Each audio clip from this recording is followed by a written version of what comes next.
मैं आपको एक बात बताना चाहती हूँ, हमारा यहाँ आने का कोई प्लान ही नहीं था। मैडम का केदारनाथ आने का कोई प्रोग्राम नहीं था। इनका प्रोग्राम था कि चोपता तक आएंगे, चोपता में पिकनिक करेंगे और चंद्रशिला ट्रैक करेंगे।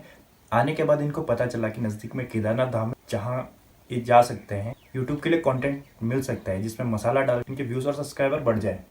हम चोपता से ट्रैक करने वाले थे तुंगनाथ का और चंद्रशिला का। यहाँ आने का कोई 0% भी प्लान नहीं था, बट बुलावा था भगवान जी का, तो आ गए हम। मैडम का बहुत बहुत धन्यवाद कि मैडम यहाँ आई। इनका नाम है रिया मावी। ये 22 साल की है और 2019 में ये केदारनाथ आई थी और अब जाके 2020 में इनकी वीडियो पोस्ट होती है जिसमें केदारनाथ मंदिर या फिर वहाँ की तीर्थ पुरोहित हो गया या फिर वहाँ की व्यवस्थाएं उन पे काफ़ी कुछ कहा गया है। पहले तो आपको ये बता दूं, केदारनाथ मंदिर उत्तराखंड के रुद्रप्रयाग जिले के गौरीकुंड से 14 किलोमीटर आगे है। यहाँ पर भगवान के स्वयंभू शिवलिंग की पूजा की जाती है। यहाँ पे जाने के लिए या तो आप हेलीकॉप्टर से जा सकते हैं या फिर घोड़ा कंडी या फिर अपनी आस्था के पथ पर पैदल भी जा सकते हैं। अब चलते हैं मैडम रिया मावी के कुछ सवालों पर।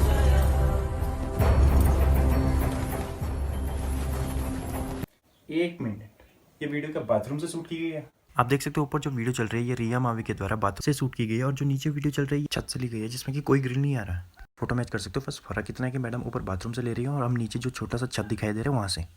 अगर हम मंदिर के पीछे से दिखाएं तो आपको पता लग जाएगा कि मैडम कौन से बाथरूम से ये वीडियो ले रही है और इन ग्रिल के अलावा कोई अदर ग्रिल नहीं है।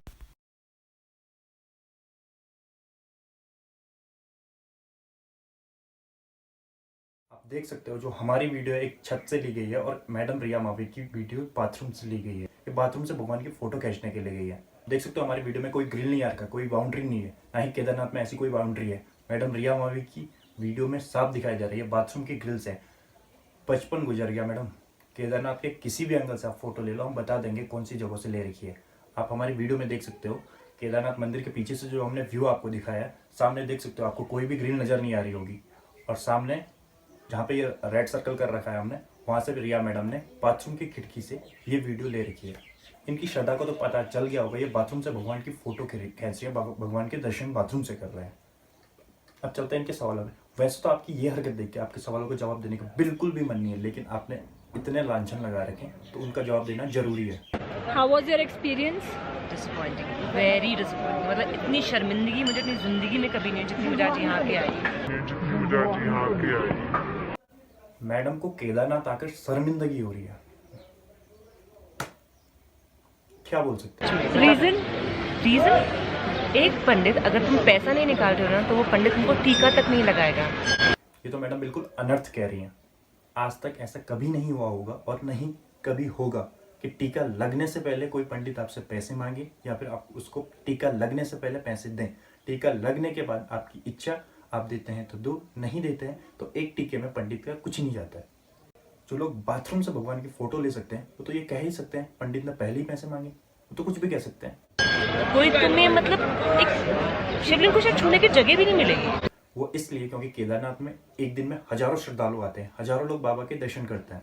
फिर भी केदारनाथ मंदिर उन चुनिंदा मंदिरों में से जिसमें भगवान की पिंडी को टच करने के लिए, स्पर्श करने के लिए दिया जाता है। जिन लोगों ने पे किया हुआ है पूजा के लिए पंडित को, वही लोग शिवलिंग के पास जा सकते हैं, छू सकते हैं। अदरवाइज मे बी कोई राइट ही नहीं है या हमें जगह ही नहीं मिलेगी कि हम जाके पूजा कर। आप लोगों को मैं ये बता दूं, भगवान श्री केदारनाथ के दर्शन सुबह 4 या से 5 बजे अकॉर्डिंग टू क्राउड, भीड़ कितनी है उसके हिसाब से 4 बजे से 5 बजे के बीच में खुल जाते हैं और कॉमन लाइन चलती है। कोई वीआईपी पूजा दिन में नहीं होती है। मैडम कह रही हैं कि भगवान को टच करने नहीं दिया गया। ये अगर मान लो ये श्री केदारनाथ जी का मंदिर है, यहाँ से कॉमन लाइन आती है और ये भगवान को टच करके शिवलिंग को टच करके अंदर पिंडी को टच करके यहाँ से बाहर जाती है। अगर इतने में भी मैडम आपने अगर टच नहीं कर पाई तो ये आपकी गलती है, मंदिर समिति की नहीं है। अगर आप भगवान के दर पे पहुंच गए हो, भगवान के लिंग पे पहुंच गए तो आपको थोड़ा कमर झुका के नीचे होना पड़ता है। हर वो व्यक्ति जो भगवान के दर्शन के लिए लाइन में लगता है वो भगवान को टच करता है, भगवान को जलाभिषेक करता है, भगवान को मत्था टेकता है। सबको छूट है, सबको एक ही लाइन से गुजरना पड़ता है। बीच में से कोई हटाते नहीं है, बीच में से कोई लाइन ही नहीं है। आपको जाना है शिवलिंग को टच होना है, फिर जाके राउंड मार के आपको बाहर आना है। और 3 बजे, दिन के 3 बजे भगवान के कपाट बंद होते हैं। 2 घंटे के लिए भगवान का भोग लगता है, श्रृंगार होता है भगवान का, और शाम को 5 बजे से श्रृंगार का दर्शन होता है। और शाम को 5 बजे भगवान को जलाभिषेक नहीं होता है, रात को जलाभिषेक नहीं होता है भगवान का। भगवान को सुबह से 3 बजे तक भगवान को जलाभिषेक होता है, रात के टाइम पे नहीं होता है। रात के टाइम पे आरती के दर्शन होते हैं जो कि दूर से होते हैं। पंडित जी अंदर बैठ के यूट्यूब पे वीडियोस देख रहे हैं, आई डोंट नो क्या देख रहे हैं। उनसे मैंने बोला कि टीका लगा दो, तब उन्होंने मुझे टीका लगाया है, वो भी ऐसे टेढ़ी नज़रों से देख के। और मैडम कह रही हैं पंडित ने तिरछी आंखों से पिठाई लगाई। तो आपको मैं बता दूं, जो लोग केदारनाथ नहीं जा रखे हैं, केदारनाथ मंदिर में जो भगवान की पिंडी है वहाँ पे आपको मत्था टेकने के लिए दिया जाता है, पिठाई नहीं लगती है। सीधे जो भगवान की पिंडी है उस पर मत्था टेका जाता है। और जब मत्था टेका बाहर आते हैं, पार्वती जी पे आपको टीका लगता है। वहाँ पे इतना स्पेस नहीं है कि आदमी वहाँ पे बैठ भी पाए। आदमी दिन भर खड़ा रहता है। आपके इस साइड माता पार्वती की मूर्ति है, इस साइड आपकी कॉमन लाइन ऐसे में जाती है। तो ऑब्वियसली बात है, अगर पंडित यहाँ पे है, वो माता के चरणों से अगर पिठाई लेके आ रहा है तो तिरछी ही निगाहों से लगेगी। वो एक बार घूम के इतना नहीं कर सकता है। दिन में पंडित थका रहता है, दिन भर उसे खड़ा रहना पड़ता है। और अगर आपके दिल में श्रद्धा है तो क्या फर्क पड़ता है, तिरछी आंखों से लगाए या फिर सीधी आंखों से, क्या फर्क पड़ता है? तुम बताओ तुम्हारा कैसा एक्सपीरियंस था? मतलब ऐसा एक्सपीरियंस मैंने मंदिर ऐसे नहीं देखे सीरियसली।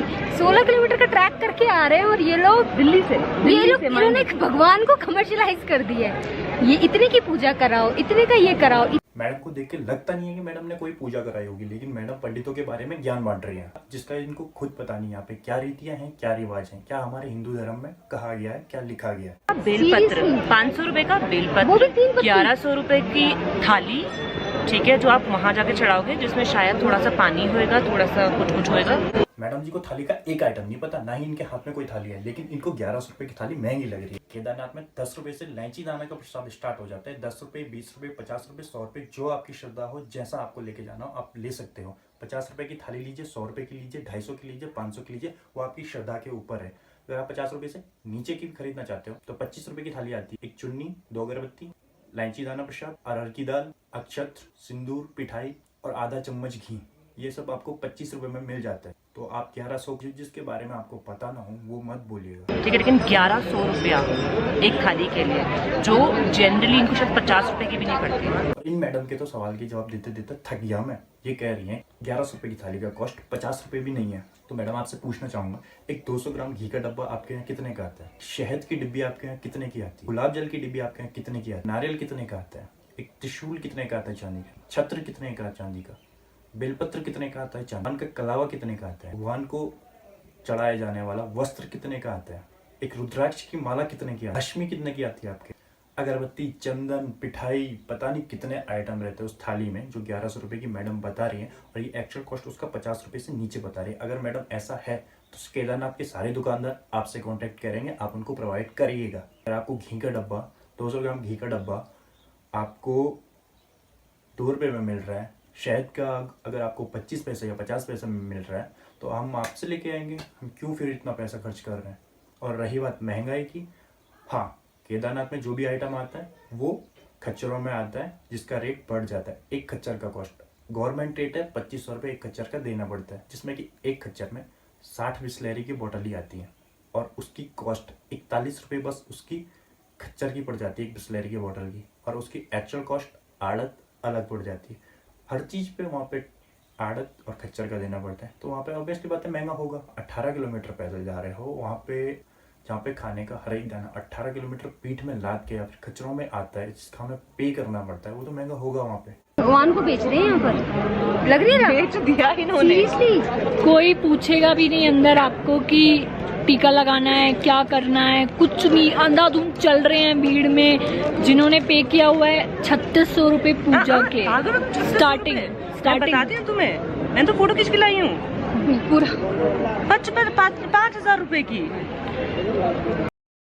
पहली बात तो ये कि ये रेट गवर्नमेंट द्वारा रखे गए हैं, जिससे कि मंदिर का रख रखाव, मंदिर में काम करने वाले कर्मचारियों की तनख्वाह दी जाती है। दूसरी बात, आप इसको गलत तरीके से बता रहे हो। बोर्ड में साफ साफ लिखा हुआ है जो भी विशेष पूजा होगी वो रात को 5 बजे से पहले होगी। मैडम आप जो पूजा की रेट लिस्ट बताए, आप खुद कंफ्यूज हो गया।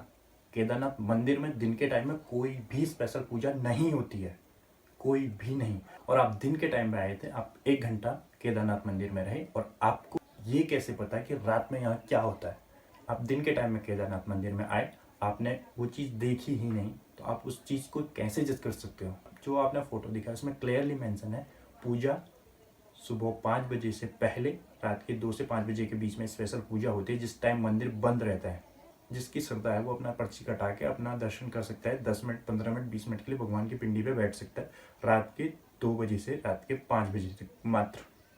रात के 5 बजे से जब कॉमन लाइन चालू हो जाती है तो पूरे दिन भर वीआईपी पूजा नहीं होती है, ना ही किसी को बैठने के लिए वहाँ पे टाइमिंग दी जाती है। स्टेट वाइज पंडित बांटे हुए लोगों ने। तो एक राजस्थान की पूजा कराएगा, एक बिहार के लोगों की पूजा कराएगा। क्यों? क्योंकि सबको पैसा चाहिए, सबको पैसा खाना है। मैडम ये आज से नहीं है, जब से केदारनाथ मंदिर का अस्तित्व है ये तब से चला आ रहा है। केदारनाथ ही नहीं, किसी भी धाम में जाओ आप, हरिद्वार, गंगा सागर, बनारस, कहीं भी जाओ, सारी जगह ये व्यवस्था मिलती है और ये बहुत पूर्वजों ने बनाई है। और ये एक व्यवस्था है ताकि हर जगह का रिकॉर्ड रख सकें।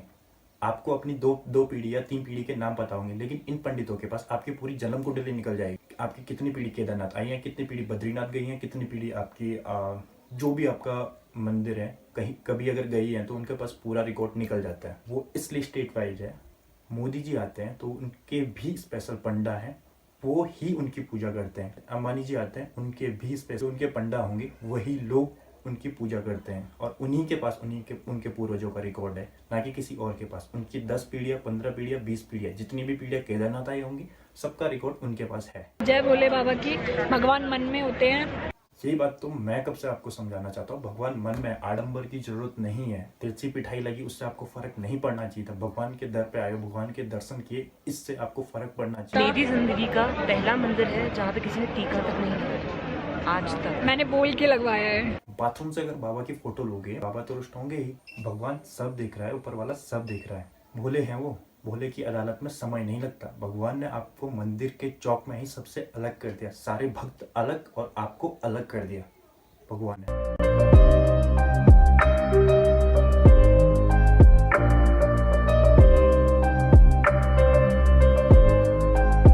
मैडम को ये समझ नहीं आ रहा कि यहाँ के लोगों का जीवन कैसे चलता होगा, जहाँ खाने का राशन भी 18 किलोमीटर पैदल अपनी पेट पे लेके आना पड़ता है। ताजी सब्जियां खाए महीनों बीत गए हैं, इससे मैडम को क्या फर्क पड़ता है। लास्ट में मैं एक ही बात कहना चाहता हूँ, गलत अफवाहें ना फैलाएं। जो लोग आप तक जुड़े हुए हैं उन तक सही जानकारी दें।